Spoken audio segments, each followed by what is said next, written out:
This morning we're looking at the subject of hypocrisy. It's a passage where Jesus says, man, you got a log in your own eye and you're worried about this little splinter, this little speck in someone else's eye. And Jesus is saying you got to deal with that thing, your own hypocritical thinking, your own hypocritical judgment. In fact, if you read surveys, you will find that the number one and number two reasons why people don't come to church, unchurched people don't want to come to church, you know what they are? Because there's too many hypocrites in the church, and because they're judgmental. They're always looking at me and putting me down. These are the number one and number two reasons. Interesting. Jesus is going to deal with that today. But as I put together this message, I came across a few things regarding hypocrisy. Like that. Oh, good. Church is over. Now we can go back to being hypocrites. So that's what the world sees. They're saying, man, this is the way church people are. And Jesus deals with that. So we wouldn't be that way. Here's something else. The problem with going to church to meet people is that you meet people who go to church. Say, man, I don't like that. But you want to see, here's the perfect sign of hypocrisy. You ready? You want to see this one? This is indeed the hypocritical sign. You ready? No posting of signs. Isn't that great? Now that is a hypocritical sign. I love that one. But here Jesus, I'm saving that sign. Jesus is going to minister to us with the subject of hypocrisy and judging others today as we go to the Sermon on the Mount, this mountaintop overseeing the Sea of Galilee. He's already dealt with hypocritical giving so that you can boast of your giving. Hypocritical praying so that others will think, your whole purpose of praying is so that others will think that you're awesome. This time he's dealing with the subject of hypocritical judging as we look at this subject of the issue of specks and logs, specks and planks. Matthew chapter 7, beginning in verse 1, Jesus says this, "Judge not, that you be not judged. For with what judgment you judge, you will be judged. And with the measure you use, it will be measured back to you. And why do you look at the speck in your brother's eye, but you do not consider the plank or the log in your own eye? Or how can you say to your brother, let me remove the speck or the splinter from your eye, and look, a plank or a log is in your own eye? Hypocrite! First remove the plank from your own eye, and then you will see clearly to remove the speck from your brother's eye." Verse 6, "Do not give what is holy to the dogs, nor cast your pearls before swine, lest they trample them under their feet and turn and tear you into pieces." Let's stop here for today. Notice the first verse. "Judge not, lest you be judged." There's not a verse the unchurched knows in the Bible better than Matthew chapter 7, verse 1. Judge not, you churchgoer. Judge not, or you're going to be judged. Jesus said it so. I know it's in the Bible. But you want to know what? The backslidden Christian who their favorite verse used to be John chapter 3, verse 16. Suddenly, when they're confronted on a sin that they're involved with, the backslidden Christian, judge not. All of a sudden, it becomes their favorite verse that they remember too. And this is what Jesus is dealing with. The Christian who goes around pointing out other people's sins when they aren't even dealing with the reality of their own sin. The hypocritical judging, the hypocritical thought process, pointing fingers at other people when we got our own stuff going on. So the first thing that we come to, number one, Jesus gives us a warning about judging others. In verse 1, where Jesus says, "Judge not, lest you be judged," that Greek word for judge there comes from this word krino, or the Greek word is krino, and it means to judge to the place of condemnation. Let me put it into perspective for you. There's various ways we can judge unto condemnation. You can judge and say, you know what? That person is going to hell. They're going to hell. There's no chance for them. They're burning in hell. I know they're burning in hell. You condemn them. You placed yourself in judging their eternal state. Let me illustrate a little bit further for you. Years ago, I went to a funeral. And it was for a young man. I think he was about 18 years old when he died. Had a terminal illness, passed away. And I didn't do this service, but I went and to support the father. It was a single dad. I went to support him and the friends. I went to the service. I sat in there, and the pastor was up speaking. And he's looking at the casket. You got this 18-year-old kid who died, and apparently he didn't live a great 18 years, a good 18 years. And the pastor said to all the people, there's hope for you, but for this man here who died, there is no hope for him right now. He is burning in hell. And I heard that. Well, I was shocked like that too. Now, I'm a pastor sitting there listening to this. And I'm thinking, I cannot believe he just said this.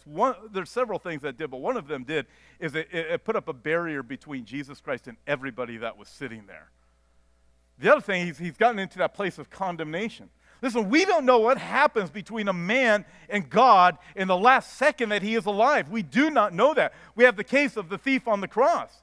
If it wasn't for the one gospel account where the thief is cursing God, both thieves are cursing the Lord Jesus Christ in one of the Gospels, and then all of a sudden you see in the other Gospel, there's a moment where one of the thieves realizes, man, I'm making a mistake, and he stops cursing and says, Jesus, Lord, remember me.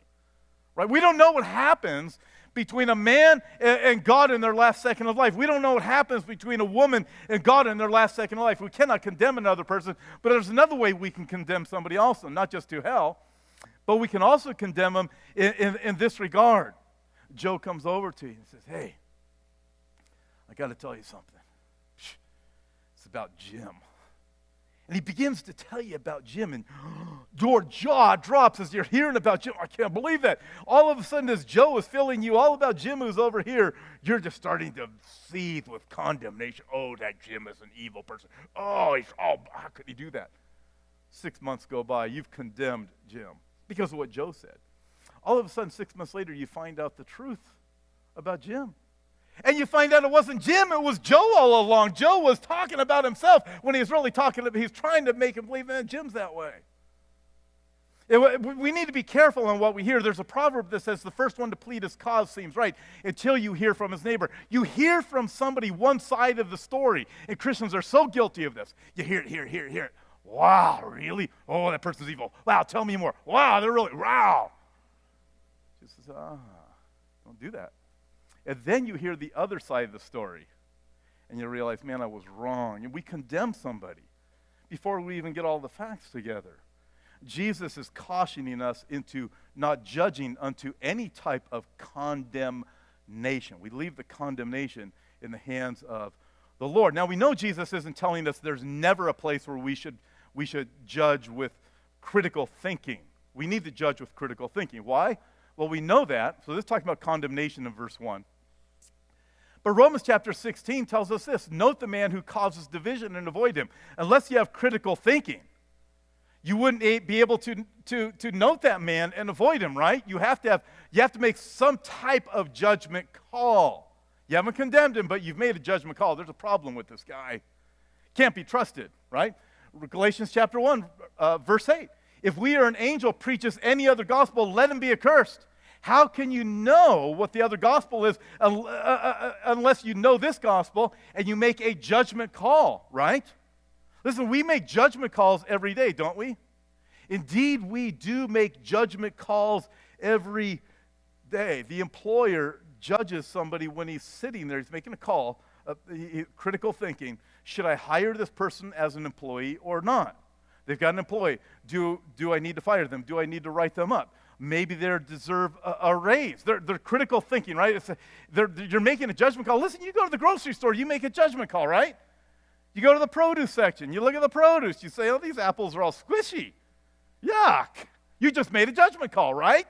Is there anything wrong with that? No, it's right. You see the bananas. Do I get green bananas or brown bananas? Green bananas or yellow bananas, right? The police officer makes a judgment call. Should I pull this person over or should I not? There are judgment calls, critical thinking that we do every day. That's not what Jesus is talking about in verse 1. In verse 1, he's talking about not condemning. However, we still need to be critically thinking. Look at verse 6, all in context of what we read. Look at verse 6.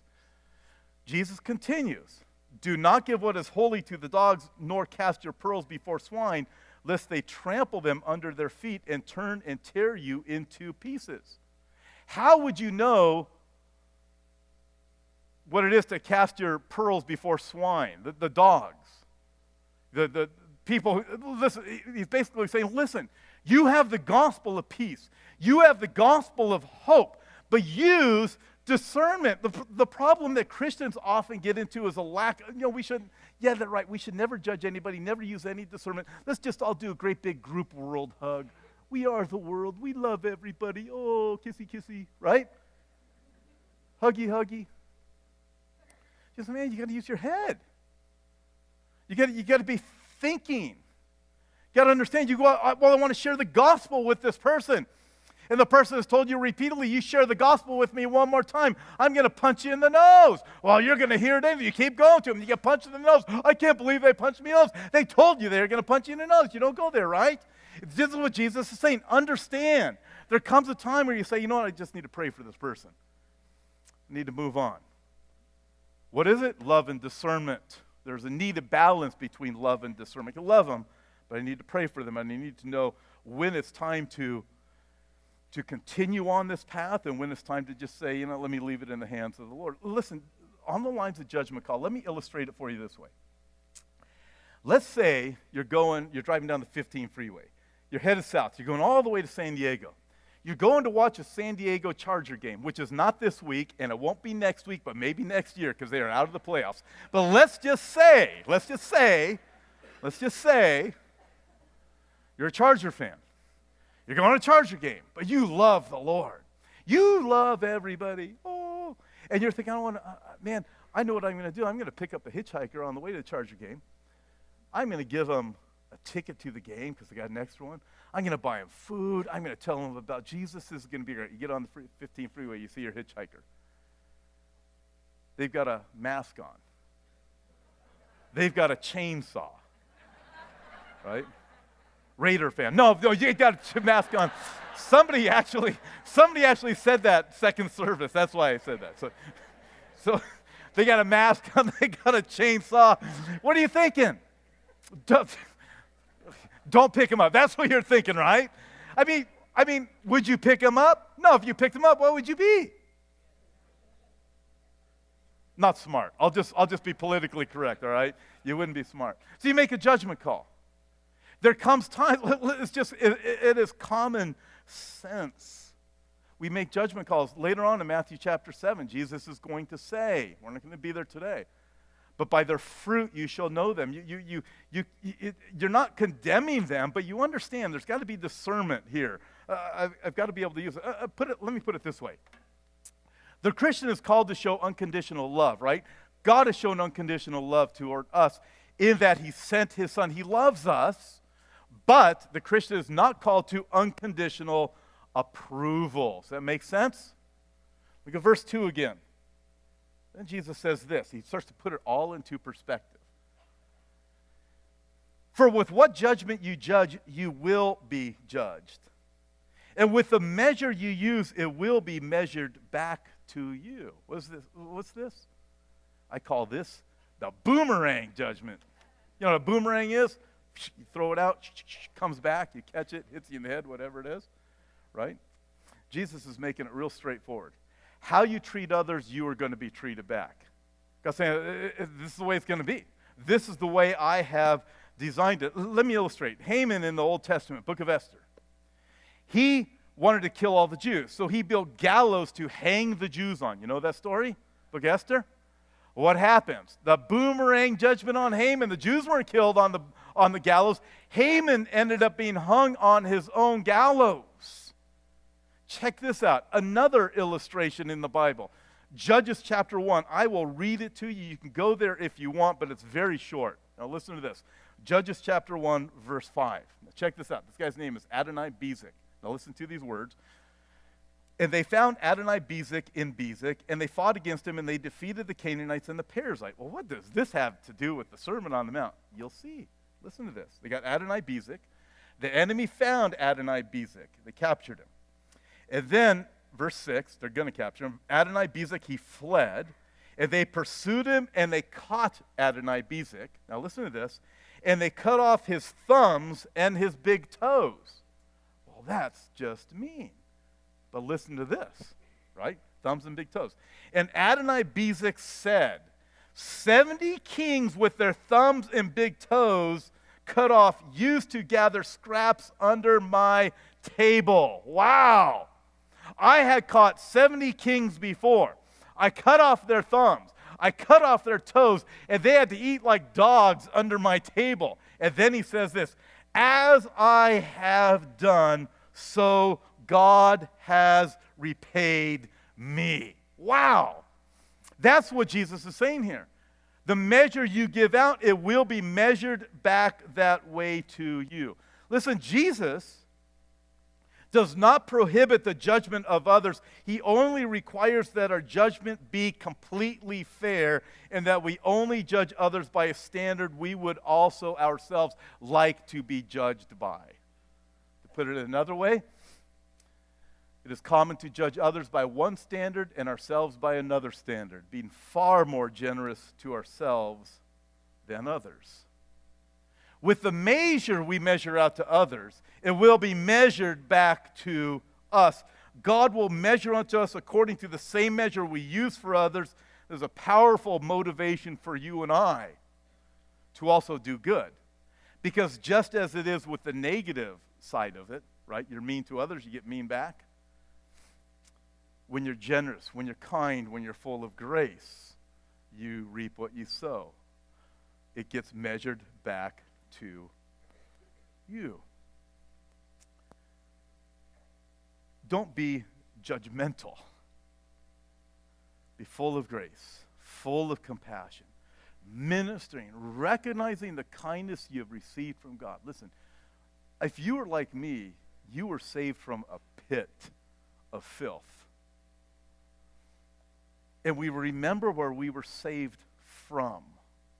And we recognize, God, you have been so full of grace to me.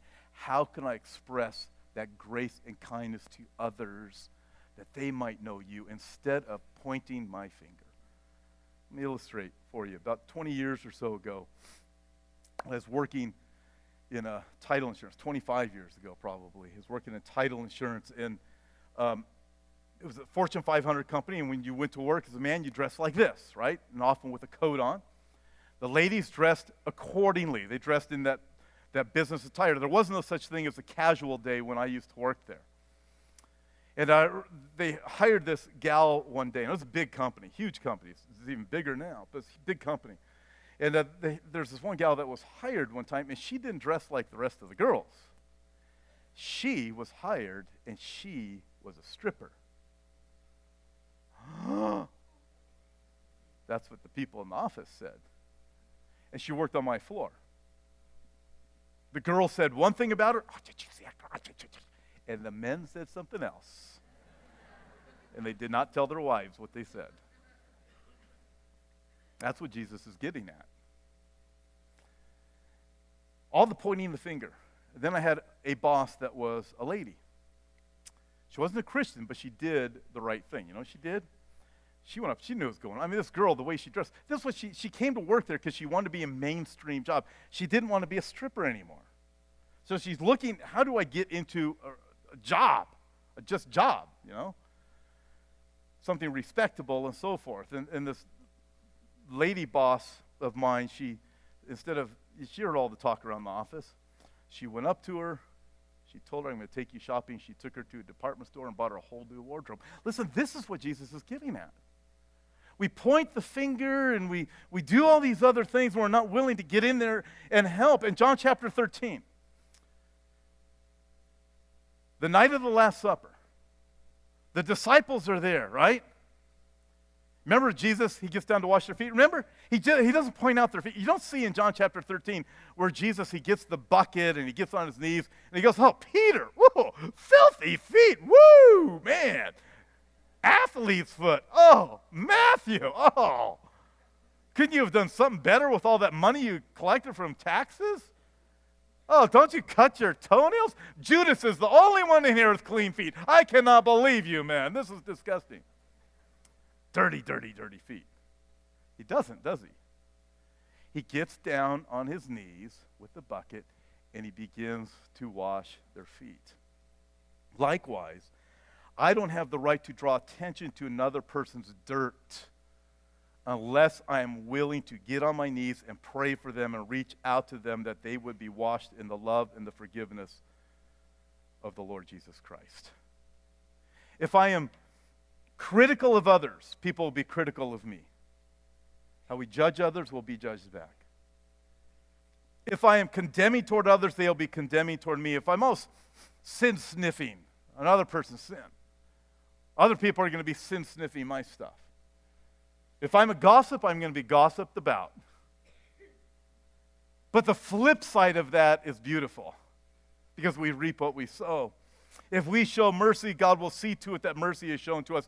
If we are kind and generous and show love and offer forgiveness, God will see to it that we are blessed with generosity and are show kindness and goodness and mercy. Number 2, and only 2 main points today, we have in verses 3 through 5 an illustration of genuine hypocrisy. Verse 3 again. And why do you look at the speck in your brother's eye, but you don't consider the plank in your own eye? Or how can you say to your brother, let me remove the speck from your eye, and look, a plank or a log is in your own eye? Are you hypocrite? Hypokrites in the Greek. Remember that? We've already seen the term hypocrite. It's an actor in the Greek theater. They're wearing a mask on the stage, but it's not the real them, right? They're an actor. After the play's over, they take off the mask. As Jesus saying, you wear a mask when you're out there for everybody else, but in reality, you're hiding behind that mask. The real you is there. Hypocrite, first remove the log, the plank from your own eye, and then you will see clearly to remove the speck from your brother's eye. Now check this out. This term for speck here, you got a speck in your brother's eye, you got a plank in your own eye. The term for speck, it means splinter. Now if you get a splinter in your eye, it hurts, doesn't it? And it hurts bad. In fact, you need somebody else to come and help you get that splinter out. You look in the mirror, and you can't keep your eye open. You got that splinter there, and man, does it hurt. You need somebody else to remove it. Jesus say, man, you want to be the person to remove that splinter? You got a plank in your own eye. He's making an illustration that's almost absurd.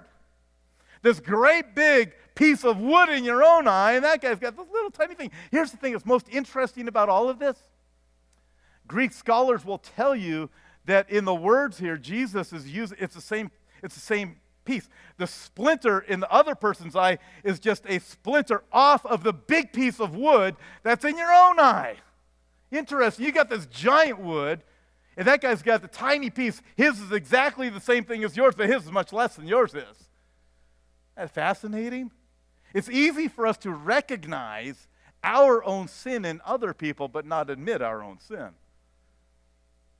Think of David. Nathan the prophet approaches David.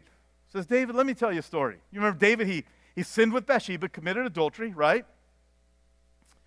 Has Bathsheba's husband murdered, right? Wow, that is bad, right? Okay. So Nathan the prophet comes to David a year later. Says, David, I got to tell you a story. There's this man who stole another man's lamb. And he took that lamb into his own home, and he killed it, and he sacrificed it, and he ate it. David is enraged. What? That poor little four-legged, cute little creature with all the fur over it? Some other man, it was another man stole it? David, what should be done to that man who stole the other man's cute little cuddly lamb? Kill that man. Nathan, a little bit, wow. Said, David, thou art the man. You have stolen another man's wife and murdered her husband. Your sin is far worse than the fake story I just told you. David, he repented. We'll see that in just a minute. But it's easy for us to recognize sin in somebody else and ignore it in our own lives. Years ago, a long time ago, talking with this guy. And he was enraged, just absolutely enraged over the sin of homosexuality. Enraged to the point where he just wanted to beat up people. I mean, it was violence he wanted to commit. And this is at a church, and it wasn't this church, it was a long time ago, and he's just really going off, and I'm like listening to this going, this is crazy. This guy's nuts. I mean, it sounded like he's going to kill somebody. He's just going on and on, and I'm going to kill those homosexuals, on and on and on and on. About a year or two later, I'm in a meeting, his wife's in the meeting, and he's not in the meeting, and she's telling us what's going on in his marriage. The man had major issues with pornography, major. To the point, it got so bad that he divorced his wife over pornography. Get this. He divorced his wife over an image he saw in a magazine. Can you believe that? He's enraged over this. Okay, so homosexuality, and that's not the same sin. Guess what? They are both sexual sins. And the man refused to admit his own sin, so much so that he divorces his wife over a picture. Wow. If this is what Jesus is getting at, it's so easy in the church to point our finger and just be a judge, but not deal with the issue of our own heart. James said it this way in James chapter 1. The one who looks at his face in the mirror, and after looking at himself, he goes away, and immediately he forgets what he looks like. He's simply saying this: he sees others, but he cannot see himself for who he really is. Let me wrap this up with three things.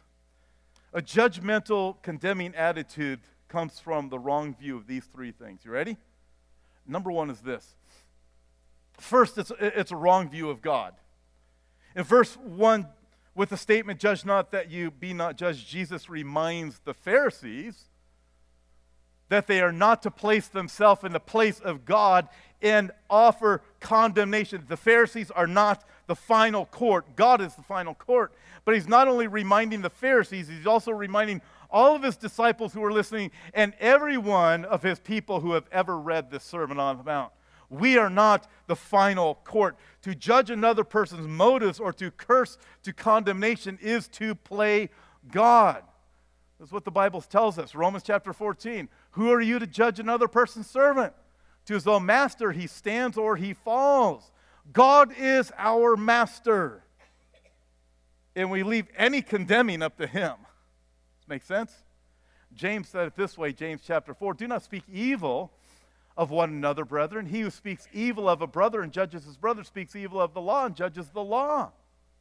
But if you judge the law, you are not a doer of the law, but a judge. What are we supposed to be? We're supposed to be doers of the word, right? James is saying, man, when you put yourself up here, you're not a doer. You're not even doing it. You're just judging others. There's one lawgiver or one judge who's that's God. There's one lawgiver, there's one judge who is able to save and destroy. Who are you to judge one another? Whenever we condemn others because they do not do things the way we think it ought to be done, or because we believe their motives are wrong, we pass judgment that is rendered to God. Listen, we cannot know another person's motives. I can't know what's in your heart or in your mind. We can look at things and say, why did they do this? And often we'll never know, no matter what it is. But we leave that aspect up to God. We can judge the fruit, right? We've already seen that. We'll see it again in the future, but we can't condemn. There's one lawgiver and one judge.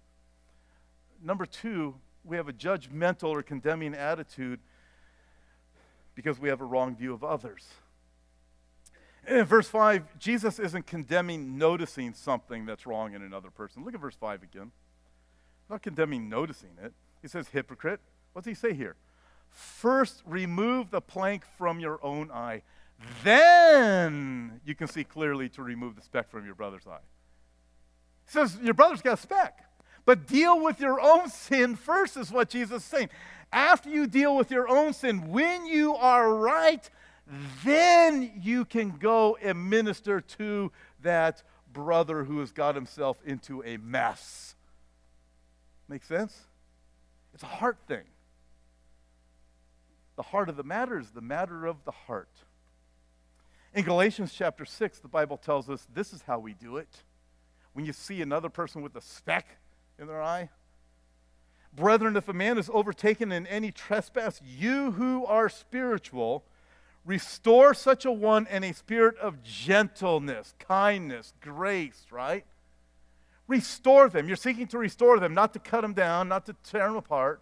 Restore them in a spirit of gentleness, considering yourself that you also be tempted. Listen, God knows that we're all a bunch of sinners. Consider yourself, man. You got issues. So when you go in with a spirit of gentleness, or you're going to find yourself in a mess, right? And then he goes on, bear one another's burdens and so fulfill the law of Christ. Then he finishes this section. For if anyone thinks himself to be something when he is nothing, he deceives himself. Listen, we do well when we don't think too highly of ourselves, when we don't take ourselves too seriously, which takes us to the last point. Number 3, when we're condemning and when we're judgmental, we got a wrong view of self. We have a wrong view of self. I'll illustrate it for you here in just a second, but I think this statement really sums this issue of self up. Pride is the only disease that makes everyone sick except the one who has it. Amen? Listen to this. This author writes, speaking of pride and self and puffing ourselves up, give you a little bit of humor before we have communion. He writes, humans have an almost limitless capacity for self-deception. For instance, psychologists speak of a massive integrity blind spot in human nature called the self-serving bias. We make ourselves the heroes of our stories to exaggerate our role in victories and to absolve ourselves of blame for failure and error. Continues. In one survey, listen to this, 800,000 high school students were asked whether they were above or below average in social skills. 800,000 high school students, right? That's a lot of students. Above average or below average in social skills. 800,000, right? If they were to be accurate, they would have split 50-50. He writes, you want to guess what percentage of students rated themselves below average? 0%. 800,000, not one of them. Wow. And then he writes, furthermore, 25% of all students rated themselves in the top 1%. I think that's just great. And then he continues, this self-serving bias extends to every area. The majority of people in hospitals, check this out, suffering from car accidents that they themselves caused, rate themselves as above average drivers. Go figure. Continues. You might think that that education would make us more self-aware. You'd be wrong. 88% of college professors rated themselves above average. 25% rated themselves as truly exceptional. And another survey of 200 sociologists found that half believed they would become one of the top 10 sociologists in the entire world. Think, wow, we really do deceive ourselves. And listen, it's across the board, because check this out. National surveys show that we claim to feel 9 years younger than we actually are. Isn't that great? I actually feel 18 years younger than I really am. And this one, and we claim to look 5 years younger than other people our age. You're looking around the room, everybody in there saying, wow, these people look old. Glad I don't look like that. Everyone in there thinking the same thing. Y'all got like hair dye and Bondo in your wrinkles and stuff. I mean, that's what, it's like, this is what we do. Isn't that funny? You go into a room, oh gosh, you see people you haven't seen since high school, thinking, man, those people look old. Honey, I'm sure glad I don't look like them. It's like, that's what we are. And then he continues, this is for preachers. We got problems too, and the church is not exempt. George Barna did a survey of pastors who are paid to teach on texts like Paul's command, do not think of yourself more highly than you ought, but rather think of yourself with sober judgment. Right? 90% of preachers consider themselves above average preachers. Isn't that crazy? 90% of men in the pulpit. Now, I understand I'm in the top 10%, but I don't know about the rest of these guys. It's just, I just joke. Listen, again, if you take yourself too seriously, this world's going to hurt. It's like, get over yourself and enjoy life, realize you're a failure, but God's full of grace. I was talking with someone after the second service, and I said, you know what, I am just proof that God uses the foolish things of the world to confound anybody and everybody, even my own parents. He writes this, and most ironic of all, when people have the concept of the self-serving bias carefully explained to them, get this, carefully explain the self-serving bias, the majority of the people rate themselves as well above average in their ability to handle the self-serving bias. Isn't that crazy? I mean, look at that going, well, I could, it's like, this is hypocrisy at its best. But I got one more to share with you. You ready? This is the best one of all. If you want still more evidence of our capacity for self-deception, read the survey done by U.S. News and World Report in 1997, which asked people this. You ready? Who do you think is most likely to get into heaven? Get into the pearly gates, right? Who do you think is most likely to get into heaven? You ready? Mother Teresa? 79% of the people say, oh, Mother Teresa's getting it. She's at the top of the list. Almost at the top. Mother Teresa, 79%. Oprah did pretty good. 66% of the people said Oprah's getting in heaven. Wait, there's more. Michael Jordan, 65%. Colin Powell, 61%. Dennis Rodman, right? 28%. We're not done. So check this out. This is the best part. One vote getter topped even Mother Teresa. One individual got an 87% shot at getting past the pearly gates. So Mother Teresa, 79%. One person got 87%. Check out who this was. You want to guess who it was? It was the person taking the survey. Isn't that great? You look at this, it continues. Apparently, people's thoughts ran like this. Out of all the famous people in the world, I'd put Mother Teresa at the top, but there's one person I'd have to say has a better shot than Mother Teresa. It's me. Isn't that great? I mean, look at this go. Man, that's just classic hypocrisy. And this is what Jesus is dealing with, man. The self-serving bias. I'm pretty good, but I don't know about the rest of the people at this church. Others may be hypocrites, but not me. Others got sin, but not me. Well, maybe that one, but that's different because I was, it's me. When David was confronted with his sin, after Nathan confronted him and said, you are the man. You've sinned with Bathsheba. You've had Bathsheba's husband murdered. He said, create a clean heart in me, Psalm 51. Create a clean heart in me. And then he went on and said, then, after you create a clean heart in me, I repent, clean me up. Then I will teach transgressors the way. Then I will be able to deal with the specks and help out a brother, help out a sister rightly. Judgment begins at the house of God. Judgment begins at the house of God. Let me put it this way as we get ready for communion. We are far worse than we could ever imagine. And that's what Jesus is saying. But the good news of that is, but we are far more loved than we could ever dream. For God so loved the world, even you and me, that he gave. This is the gospel. This is the message that we have for people. We recognize I'm far more worse than I usually think. But praise God, he saved me. God so loved that he gave, and then we take that message to other people. Amen?